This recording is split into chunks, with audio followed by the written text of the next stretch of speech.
Doncs molt bé, el reportatget de l'Anna, et felicitem, t'has currat, t'has currat. Una cosa. Sí, d'escàndol. Mira com mou la mà, Cubillo, mira. Molt bé, amb aquests efectes especials que ens faran guanyar 3 o 4 premis Ondas, anem a donar pas a la secció cultural, això sí que val la pena. A tot li diuen cultura.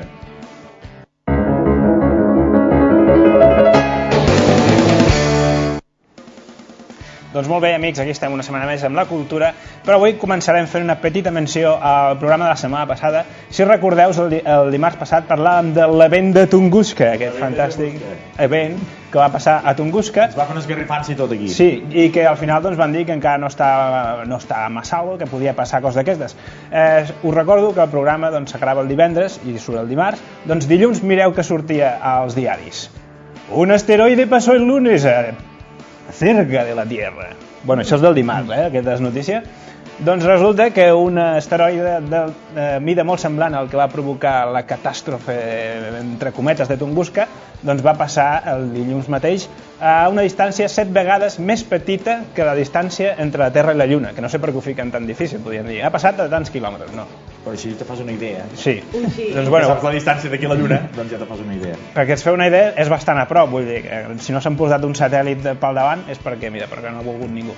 I això... a la premsa que era un parent de l'asteroide del vent de Tunguska que havia vingut a veure la Molla. Ah, veus? Però això no està confirmat. Van vindre a fer visita. El meu parent vaig a veure. Van dir, aquí hi ha un tal Rubio, es veu que es truquen entre ells. El Rubio hablarà de mi, tal i qual, i s'ho passen i van vindre a mirar la Molla. Doncs mireu. Doncs sense anar més lluny, dilluns va passar aquesta cosa que vam dir que podia passar qualsevol dia i ningú se'n va donar compte fins al divendres abans. O sigui, la cosa està ahí, està en el candelabro. Soc el Nostradamus de la televisió local. Impressionant. Bueno, i després d'aquest petit... A veure de què ens parlaràs avui. Autobomb, parlarem avui de falsos amics. Sí, aquest simpàtic terme que, tot i que us sembli, no es refereix ni a polítics ni a banquers, sinó a aquelles paraules que a vegades diem quan parlem en idiomes que no són el nostre i que poden portar a equívoc, és a dir, allò que diem pensant que és una cosa i que després és l'altra.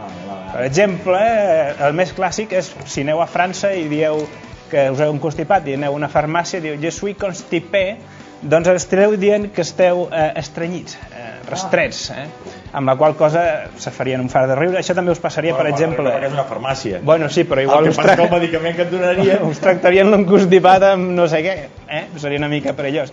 Això també, per exemple, us pot passar si aneu a Argentina o a Xile o fins i tot a Estats Units, que constipated també està restret. I aquí sempre anem al revés. Sí, aquí la veritat és que... Vas a una farmàcia a França i es veu a la tassa del vàter. Aquesta imatge no té res a veure, sinó que, bueno, això ve perquè si aneu a Portugal i diu quiero beber un vaso de agua, en realitat el que estaríeu dient és que voleu beure del lavabo, perquè el vaso allà és el lavabo. Un got seria un copo. O sigui que un copo de nieve. Això m'ho he d'apuntar perquè, clar... És una complicació. Sí. També a Portugal, si esteu embarassado, vol dir que esteu avergonyits. I això li va passar al mateix president d'aquell país que estava xerrant davant d'uns emissaris espanyols i va dir que se sentia molt embarassado i clar, es van fotre un fart de riure que us ho podeu imaginar. Clar, l'home es va quedar així una mica i... Bueno, aquestes coses que passen. Per exemple, també a Portugal, espantoso és increïble, o sigui, una cosa molt bé, i espantoso seria horrible, és horrible. Més coses. Sí. Jo no dono a l'abast, Bueno, després això us ho passeu a poc. Sí. Farem una llisteta. Si aquest estiu us anareu de juerga i us ve un gabacho i us diu que us vol embarasser, je veux vous embarasser, no us penseu que us vol deixar prenyada, sinó que en realitat el que vol fer és fer-vos un petó. Si en canvi us diu je vais vous baiser, llavors realment el que vol és deixar-vos embarassada o almenys intentar-ho. O sigui que aneu una mica al tanto. Si ve un italià ja no sé com ho diria, però si t'ho diu d'una manera una mica animal i tu li dius tu el que eres és un burro, el que li estaries dient és que és mantega. Mantega, sí. Vale? Llavors el que possiblement aquest italià anava una mica caldo, que no és que sigui un caldo de sopa, sinó que va calent. Impressionant, O sigui que els italians és un cas a part. De falsos amics, Sí, n'hi ha moltíssims. Per exemple, un de molt interessant, si aneu a jugar a la botifarra a un campionat internacional, el típic campionat estan un català, un francès i un americà jugant a les cartes, un campionat de botifarra, i tu dius, tinc un as. Doncs pot passar que el francès entengui que tens un ruc, i pot passar que l'americà entengui que tens un cul, com ara veurem. Això en realitat és una carta, ho dic perquè abans quan estàvem preparant el programa ningú ha vist que era una carta. Si us fixeu, a dalt i a baix n'hi ha una A. És una carta amb un cul. Aquesta carta existeix per internet o l'has fet tu amb el Photoshop? L'he fet amb el Photoshop. Ha sigut un gran sacrifici per mi fer aquesta... Sí, m'he castigat i tal. Molt bé, també en francès folie, un foli, això, un foli és una bogeria, per exemple, i un salut, si dic que estic bé de salut, el que estàs dient és que estàs bé però que ets un bastard, o sigui que és una mica lleig, val? La salut és la santé en francès.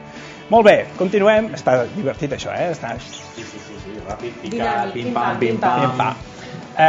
Un altre curiós cas d'aquestos que passa amb això, per exemple, va ser la Gloria Estefan, que va vindre aquí a Espanya i va dir que li agradava molt el menjar espanyol perquè no tenia preservativos, vale? I el que passa és que en anglès un preservatiu és un conservant, vale? Llavors clar, tothom ha fet el gran fart de riure a les esquenes de la xica aquesta, de la Gloria Estefan, ja ho dic, vale? També, si aneu allí, no us digueu que participeu en cap concurs, perquè un concurs és una esplanada, vale? I un concurs seria un contest. Un contest. Participating, que què vol dir? Participating en un contest. Tot queda molt dintre d'un contest. I seria participo d'un contestador. D'un contestador, sí, exacte. Molt bé, és fantàstic tot això. I què més? Sí, i un altre més, que si heu anat a Estats Units i heu trobat el viatge molt barat, o aneu a una botiga a comprar alguna cosa i trobeu alguna cosa molt barata, no digueu que és una gang, perquè una gang és una pandilla de macarrilles. Seria lleig estar davant de l'aparador i dir, ai, what a gang! Seria lleig, seria el que es diu... Ganga no la tinc apuntada. Com seria una ganga en anglès? Qui lo sap? No ho sabem. Podeu enviar un e-mail. Very cheaper. Oh, que cheap. What a cheap. Doncs bueno, com veieu... Sí, patates xipes. Una patata barata, molt bé. Doncs com veieu n'hi ha moltes. Això podeu trobar per internet. Si entreu a la Wikipedia, vale? Busqueu falsos amigos i allí trobareu moltes de tots els idiomes i fins i tot, com dèiem al començament, entre el mateix llengua espanyola o el català fins i tot, doncs n'hi ha bastantes paraules que també porten equívoc. Per exemple, colgar, nosaltres diríem tirar sorra sobre alguna cosa, enterrar, i colgar en castellà doncs és penjar alguna cosa en algun lloc. I després, si aneu a Argentina i us dieu conxa, per exemple, doncs es pensaran que us dieu com això que veieu a la foto, vale? La conxa allà és aquesta part de l'anatomia femenina que tan simpàticament es mira aquest noi. I també si aneu a Mèxic de vacances i demaneu que voleu coger un taxi, doncs el que entendran és això, que voleu agafar un taxi i fer-li la caidita de Roma. Això t'ho has fet amb el Photoshop? Sí. Vale. Quina setmaneta més entretinguda, Ho he currat, Bueno, doncs ja ho sabeu, aquestes són només algunes, n'hi ha moltíssimes, moltes són divertides, altres són més normaletes, però que quan aneu a algun lloc i us atreviu a parlar amb l'idioma local, doncs a vegades si no sabeu la paraula, més val fer allò, buscar un sinònim o dir-ho d'una manera, jo què sé, amb signes o alguna forma similar, perquè si no us pot passar que com a mínim algú us pot dir un fart de riure a les vostres esquenes. Val? I bueno, això és tot per avui, aquesta simpàtica secció. Molt bé. Por tanto, hemos hecho un acuerdo para estimular, para favorecer, para apoyar ese turismo. Sí, aquest, és que us ho volia dir, que aquest està buscant si realment era alguna d'aquests falsos amics i no, això ho va dir. No existe excusa, señor Zapatero. Usted quiere ir a Rusia para una cosa lletja, Sí, perquè tenia una preocupació. Té la ment bruta. Sí, es pot tornar a repetir, no, el vídeo? Vinga. Atenció, ¿Sí? Por tanto, hemos hecho un acuerdo para estimular, para favorecer, para follar, para